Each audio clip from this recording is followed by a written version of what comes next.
Have you ever sorted anything by price, high to low? And if so, what was it? Musical instruments, because if you sort low to high you have to get through pages of accessories and cases and stuff before you find the actual instrument. Also, the cheapest version of most instruments is not worth getting. Second-hand pipe organs are unusual in that they're either priced in the thousands or a few pennies. Depends how much help the seller wants to give you in relocating the thing, as well as condition. Of course, half of them are private owners who want to sell them for what they paid. The other half are builders clearing out a church who just want it gone with as little fuss as possible. BRB. Gonna try to convince the wife we have space for a pipe organ. Pretty much anything. When I look on eBay, if you price low to high there's dozens of pages of stuff that's like $1. If you sort high to low it doesn't take long to sort through the really expensive stuff, and then you get to the stuff you want quicker. On Craigslist, people will list their crap for $1 to game the search results, then include a much higher price in the description. Similarly on Amazon a lot I will see something like $25 cost $0 shipping $5 cost $20 shipping. Yeah. So many used books wind up being more than the new ones due to shipping. Bookdepository.com. Free shipping worldwide. Houses. Just to see what I can't afford. I once found an actual castle for sale some 20 kilometers from where I live. By doing that, still cheaper than an apartment in New York City or some such. This is Luxembourg. Property prices aren't exactly low here. Luxury. Imborg. I was looking for a new blender and saw one for $500. I was convinced they couldn't get more expensive than that and wanted to check. Yeah. Who the hell is willing to spend over $2,000 on a freaking blender? Recorders on Amazon. The top result had a 1-star review saying it sounds like fart on this freaking 1000 wood recorder. Good recorders are so fucking expensive. Especially if you play old or bass. And even if you play it good everyone laughs at you for playing a children's instrument. Just get a clarinet and stop being bullied. Spoken like a non-clarinetist. More like get a clarinet and keep getting bullied. My high school clarinet section was huge and I hated being a part of it so much. LMAO. I was given a clarinet because when it was time to choose instruments in elementary school I was too small to carry a sax.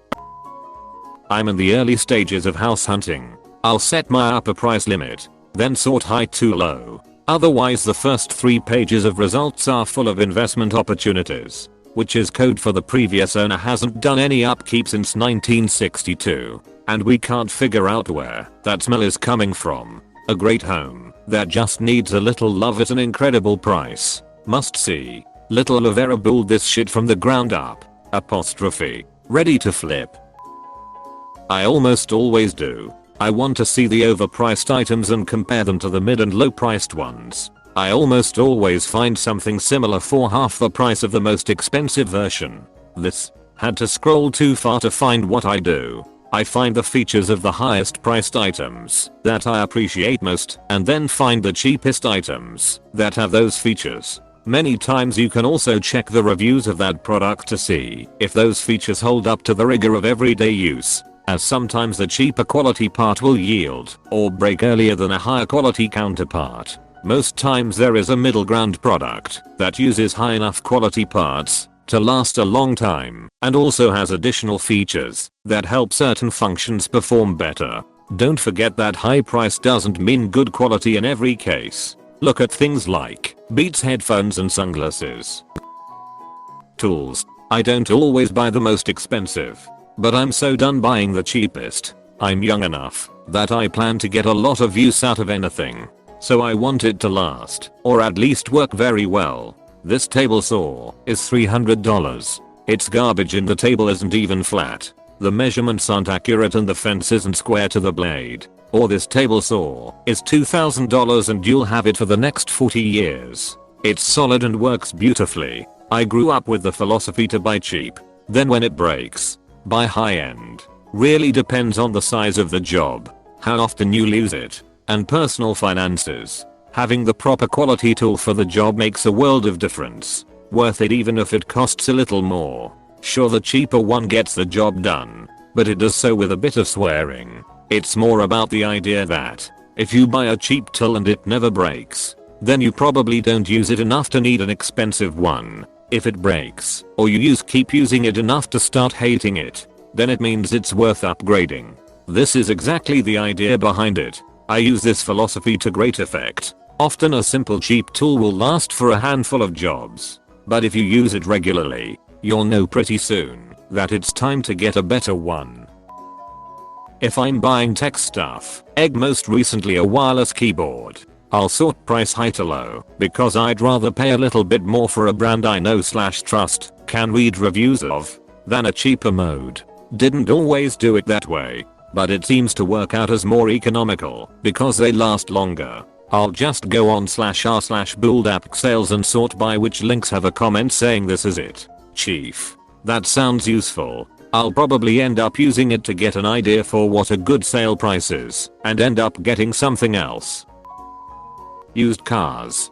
Top of the range versions of cars are very rare where I'm from, so it makes it easier to find the higher trim levels. Sports models when looking for a specific make and model. And I'm talking about sub 10k cars here, not supercars. Same. Usually I'll set up the filter to show me all the cars under $20k, then sort high to low and look at what's available in budget. Wanted a decent high-end graphic card, so sorted high to low. The most expensive one ended up being nearly $10,000 US, which was quite a shock. Those really expensive ones are workstation cards, meant for things like CAD and CGI/animation rather than gaming. And let's not forget Bitcoin mining, which is one of the main reasons why the price of graphics cards got driven up. Graphics cards were usually used to mine altcoins, not bitcoins, and it isn't really profitable anymore. It's only profitable if you don't foot the electricity bill. Used to do it on eBay books, looking for crazy rare first edition / signed copies and stuff. Could never afford any of that shit, but it was always tantalizing to look. Yep, eBay books is my answer too, and not just for first editions and rarities. Sometimes it's just to bypass the noise. Lately, for my work, I've been looking for the earliest possible books about retirement and personal finance. If I search those terms and sort low high, I get hundreds or thousands of common books in crappy condition. If I search high low, I get the older and rarer stuff that's more useful for my research. There are lots of reasons to sort high low.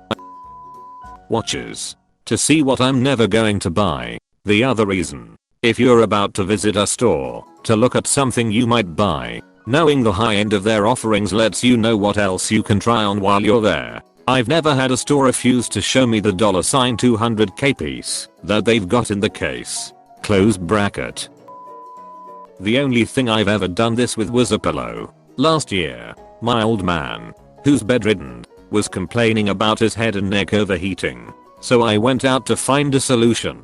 The most expensive pillow had this special memory foam and built-in gel padding. It was $200. The cheapest was about $10. Negligible because it didn't do what we needed, which was keep his skin cool. I still can't believe I spent that much on a pillow, but it was for someone I love. The crazy thing is, everything I buy for myself, except underwear, I buy secondhand. I prefer to recycle clothing rather than waste resources creating more, and I try never to buy clothing with microfiber either. It's kinda on the earth. Edit. Typo. And how did he like the pillow? My wife and I bought pillows like this at Ashley Furniture. As someone who has spent his whole life flipping pillows periodically at night to always find the cool side of the pillow, I can tell you they are game changers. I can honestly sometimes sleep entirely through the night because my face is so comfortable that I don't want to get up to pee in the middle of the night.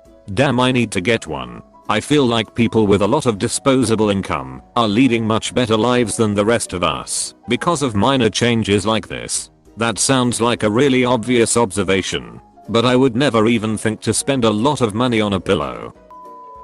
Restaurants so I can see what's on the fancy menus. I learned of this in my bar management class. Those are anchor items, usually outrageously overpriced items which subconsciously convince you that other items are more reasonable and encourage you to spend more. A $25 steak seems like a lot, but when they have a $58 steak it seems like a better deal. Typically Anchor items are not even high quality or their best items. If you want a good experience you don't buy Anchor items, you go to a different restaurant that regularly serves that dish. There's another reason for it. Expense accounts. Lots of restaurants have an expensive item on the menu. Often a steak that business travelers and people taking clients out for dinner can charge to the company and don't really care what it costs, within reason.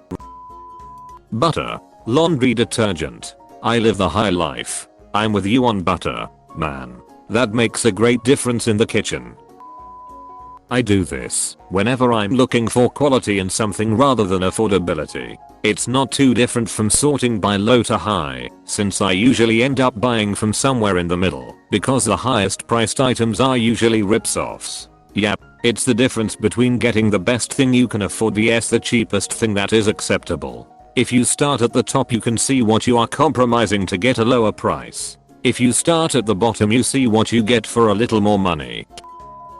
Scotch. My sweet spot is around $150 CAD, but it's fun to check out the $75, $0 Canadian dollar bottles. I have a Japanese whiskey I bought for $300 as a splurge, and the next time I looked it up, the same bottle had just sold at auction for $12, $000. Weirdly, it didn't taste any better than it did at $300. At some point it becomes diminishing returns.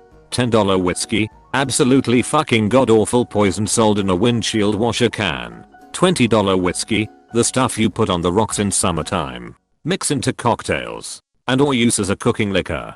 $40 whiskey, can be used as a regular, a base whiskey to drink as one's personal default. $60 whiskey, a fancy or special edition of the usual. The taste is markedly different from the base. Something to whip out for small celebrations. Or for a Friday night steak dinner perhaps. $80 whiskey, rare, special, extra fancy, or unusual Canadian/bourbon. Unfortunately, if you're into scotches, this is actually the base level. I found that scotch is sold for under $80, more often than not, questionable or even barely drinkable. $120 whiskey, an average flagship for a Scotch distillery. It's fancy enough to feel fancy, but also mass produced enough to be affordable.